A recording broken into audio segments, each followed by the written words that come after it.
在台南市长柯伟体、远东集团董事长徐旭东等贵宾的带领之下，台南大湾坝10公米悬的圣诞树正式点灯。好棒哦，好温馨哦！这场圣诞点灯活动结合公益，已经迈入第15天。大湾坝甲台南市府共同合作，为台南市山区10间偏乡各小学童送到篮球、册包、运动鞋等物资。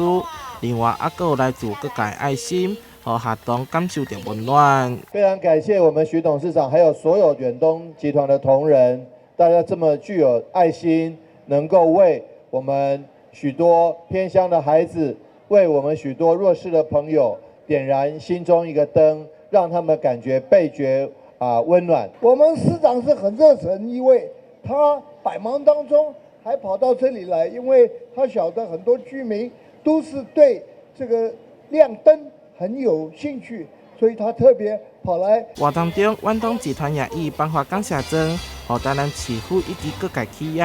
同时，在结束了后，特别安排偏乡学童参观南科科学馆、南营天文馆，同时享用圣诞节大餐，予学童度过一个难忘的节日。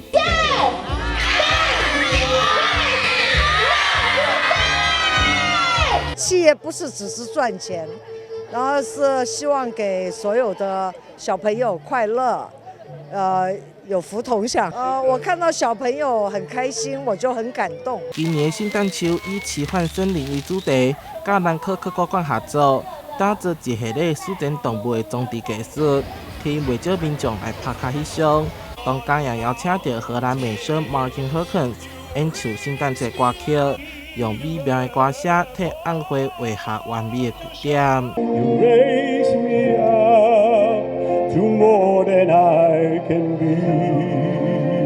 台南新闻社会采访报道。